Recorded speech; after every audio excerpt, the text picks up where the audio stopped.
Bem-vindos a mais uma exploração detalhada. Hoje vamos, vamos mergulhar numa zona muito específica de Katsushika, em Tóquio, a antiga aldeia de Kamiao. Uhum. Temos connosco um conjunto de fontes variadas, olha, extratos de histórias locais, guias turísticos, até uns apontamentos de blogs. Sim, um material interessante. A ideia é desenterrar as lendas, os nomes curiosos, os sítios mais escondidos, que vão um bocado além daquela fama mais recente ligada à banda desenhada. Vamos lá ver o que encontramos. Exatamente.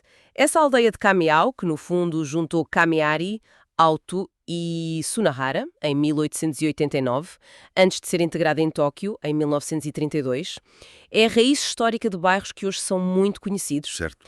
E o interessante é tentar perceber como esses nomes, essas histórias antigas, ainda, ainda ecam por ali, não é? Mesmo que subtilmente. Dá-nos uma perspectiva diferente da evolução da zona. Então vamos começar por Kameari, o nome atual. Tartaruga existe. Soa muito bem, muito auspicioso, Pois soa. mas as fontes sugerem que a origem é outra. Kamenaneshi, sem tartaruga. Quer dizer, como é que se passa de sem para com tartaruga? Parece quase ahm, uma jogada de marketing antiga. É uma ótima pergunta.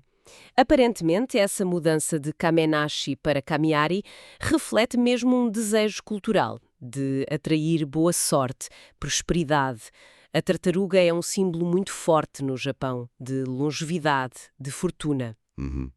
E parece que a área tinha uma ligação especial ao santuário Katori, e a montanha sagrada associada a esse santuário chama-se Kikosan. Que é a montanha da carapaça de tartaruga. Precisamente. Portanto, alinhar o nome da aldeia com a simbologia do santuário, bem, fazia todo o sentido, não é? Para atrair essas boas energias. E essa ligação não ficou só no nome, pois não. Há algo no próprio Santuário Katori de Kameari, algo físico. Sim. E é um daqueles detalhes que facilmente passa desapercebido, um verdadeiro achado para quem visita, em vez dos típicos cães-leão, os komainu, que guardam a maioria dos santuários. Sim, os guardiões habituais. Exato. Aqui encontramos duas komakame, tartarugas guardiães, feitas de pedra. É algo bastante raro, muito específico deste local, e reforça essa identidade ligada à tartaruga. Que interessante. E há mais. Há também uma nadekame, uma pequena estátua de tartaruga onde as pessoas podem esfregar para pedir sorte. É uma versão da mais comum nadeushi, a vaca que se esfrega. Tartarugas guardiães e uma tartaruga da sorte. São pormenores que mudam logo a visita, não é? Dão outra profundidade. Sem dúvida. Hoje parece uma zona residencial tranquila, mas o nome Aotu sugere algo completamente diferente, ligado à água. Até aparece num texto antigo, o Taiyeki. Correto. O nome é quase um fóssil linguístico. Ao significa azul, cor associada à água, ao mar, Uhum. e to significa porta ou entrada. Portanto, Aotu era, literalmente, a porta da água. As fontes indicam que foi um porto fluvial importante. Um porto ali. Sim, no rio Nakagawa. Era uma via de ligação ao transporte marítimo da Baía de Tóquio nos tempos antigos. Um ponto de passagem, de comércio. É mesmo difícil imaginar isso hoje, olhando para a paisagem urbana. Que transformação brutal. Foi uma transformação radical, principalmente a partir do período Showa, antes de chegarem as grandes fábricas como a Toyo Inc. em 1937. Sim, E antes da construção massiva de habitação para operários e daqueles grandes complexos como o Ayoto Danchi nos anos 50, o Oto era uma paisagem rural. rural, o que é que havia lá? Olha, campos de arroz, quintas de flores, até extração de argila para fazer a cerâmica Imadoyaki.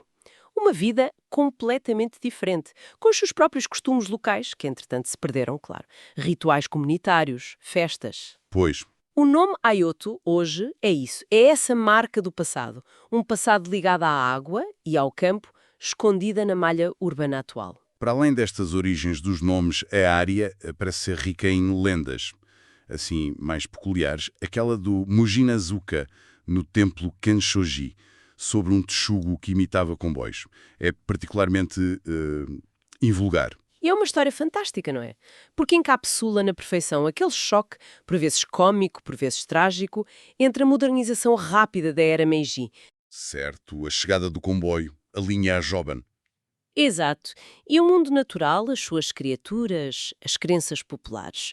O Mudjina, que é um animal associado à astúcia, à transformação no folclore, aprende a imitar o som do comboio e confundia as pessoas. Mas o mais surpreendente, para mim, é a reação dos aldeões quando o animal acaba por ser, bem, atropelado pelo comboio verdadeiro. Lá está.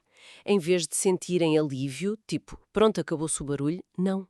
Sentiram compaixão. Compaixão por um animal que os enganava. Sim, e construíram o Mujinazuka, o Monte do Mujina, para apaziguar o espírito do animal.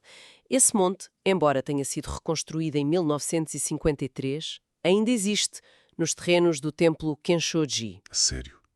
Ainda existe. Sim, é um local muito discreto, quase secreto, mas simboliza essa tentativa de harmonia, de respeito pela vida, mesmo perante o avanço da tecnologia. É um testemunho tocante dessa sensibilidade. É uma história que diz muito sobre a comunidade local, sem dúvida. E depois temos Shiratori, cisne branco, outro nome poético. Este também tem uma história dupla entre o real e o mítico. Tem, sim. Aparentemente existiu mesmo uma lagoa chamada Shiratori Numa, Lagoa do Cisne Branco. Isto até a era Taisho. Era conhecida por ter muitos cisnes e, dizem as fontes, era até local de caça com falcão para os shoguns Tokugawa. Caça com falcão, uau! Mas o nome também ecoa mitos antigos. O do herói Yamato Takeru, que se diz ter transformado num cisne branco depois de morrer, ou de um príncipe com destino parecido. Os cisnes eram vistos com reverência. Havia o costume de oferecer as penas encontradas aos deuses. E essa reverência, essa história foi recuperada mais tarde. É isso. Foi, e isso é que é curioso, em 1966, quando andaram a reorganizar os nomes das ruas e das áreas, as autoridades locais escolheram deliberadamente chamar Shiratori a uma parte da antiga zona de Aoto. Ah, foi uma escolha consciente. Exatamente, para ligar a identidade moderna do bairro a essas lendas, à memória da lagoa que já não existia. Por isso, visitar hoje locais como o Parque Shiratori Minami permite essa ligação imaginária, vá, a esse passado natural e mítico. Falta-nos falar de Sunara, a terceira parte da antiga aldeia Kameyao. Que marcas é que deixou? Sunara, que significa campo de areia, provavelmente por causa dos depósitos de areia dos rios, tem como marco histórico principal o Santuário Takagi. Fica hoje em Nishikameari. Ok. Este santuário era o guardião, digamos assim, da antiga aldeia de Sunahara. E a sua origem é interessante. Está ligada a samurais. Os Takeuchi, que eram vassalos dos Satomi, refugiaram-se ali no século XVIII depois de perderem uma batalha. Samurais refugiados. Mais uma camada de história. Sim, e trouxeram consigo a sua divindade protetora, Daihokten. O nome do santuário só mudou para Takagi mais tarde na restauração Meiji, por causa daquelas políticas de separar o shintoísmo do budismo. Percebo. O santuário em si, especialmente a sua árvore ginkgo, que é enorme e muito antiga, está até classificada como património pela cidade, são testemunhos dessa longa história. É outro local fora do circuito habitual, mas fundamental para perceber a estrutura da antiga aldeia. O que nos leva a como é que todo este passado se manifesta hoje em dia. O santuário Katori, que já falámos por causa das tartarugas, parece ser um exemplo perfeito desta mistura de tempos, não é? Sem dúvida. É um espaço onde o antigo e o moderno convivem de uma forma surpreendente até. Além das Komakame e da lenda do nome, tornou-se um ponto de interesse para fãs de cultura pop. Ah, por causa do Koshikame. Exatamente. A famosa série de manga longuíssima que se passa ali em Kameari. O santuário aparece na história e por isso agora tem estátuas do personagem principal, o Ryo-san, e até placas votivas, as emas, da série. E não é só Koshikame, certo? Há outra série famosa associada. Sim, o Captain Tsubasa. Como o criador Yoichi Takashi é de Katsushika, o santuário virou um local onde jogadores, fãs, vêm pedir sorte para os jogos, saúde para as pernas e usam emas temáticos do Captain Tsubasa. É fascinante ver um espaço sagrado tradicional a abraçar estas novas formas de devoção popular, digamos assim. É. E como se não bastasse esta mistura toda, dentro do recinto do santuário existe uma pastelaria francesa. E de alta qualidade. A La Rose de Japonais. uma pastelaria francesa num santuário shintoísta com ligações a manga e anime. Isto prova que a tradição pode ser bastante flexível. Sem dúvida, mas nesse mesmo santuário há outra história, talvez menos vistosa, mas muito importante sobre a vida da comunidade local. O monumento ao Poço Geniei. O Poço Geniei, o que é isso? É um testemunho da resiliência da comunidade na era Edo. As fontes contam que a água dos poços em Kamerari não era boa, era salobra, de má qualidade. Há um problema sério. Muito. Então, um ancião local, chamado Yamazaki Gene, com o apoio das autoridades, meteu mãos à obra e descobriu uma fonte de água pura, mais profunda. Essa água foi depois canalizada para uns 40 pontos da aldeia. Resolveu o problema da água para toda a gente. Exatamente. E em 1813, os aldeões, em gratidão, erguiam este monumento. Hoje está classificado como bem cultural tangível pela cidade de Katsushika. Está ali no Santuário Katori, um lembrete discreto da importância da água e da ação coletiva. Outro tesouro escondido com um significado profundo. E a evolução não para. As fontes também mencionam espaços mais recentes, como um centro de arte, o SKAC, debaixo da linha do comboio, ou sítios específicos para comer, como um restaurante de ramen, ou de beber um par de cocktails. E, claro, o Museu Koshikame, que estava previsto. São sinais de que a área continua viva, a evoluir. O SCAC reutiliza um espaço urbano. O restaurante House Ramen Noodles oferece uma versão específica de ramen. O Bar Four Pieces traz um toque de sofisticação. O Museu Kochikami, se abrir, vai cimentar ainda mais essa ligação à manga. Tudo isto mostra como Kameari e os arredores são um sítio de camadas. As ruas comerciais como a Yule Road mantêm aquele ar tradicional, mas ao mesmo tempo surgem novas iniciativas culturais, gastronómicas.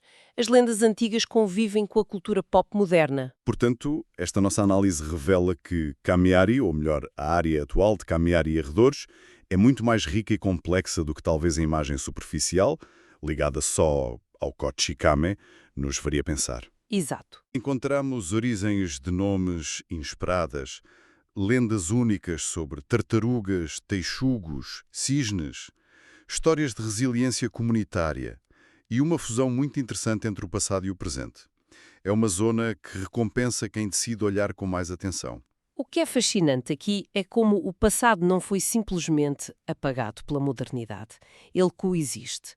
E por vezes é ativamente celebrado, integrado na identidade atual. Sim. Seja através da escolha deliberada de nomes, como o Shiratori, seja pela manutenção de elementos únicos, como as Komakama, ou pela forma como o santuário Katori abraçou as ligações à cultura pop e ao mesmo tempo preserva a memória do Poço Genei. Então, no fundo, o que isto mostra é que há sempre histórias escondidas à espera de serem descobertas, não é?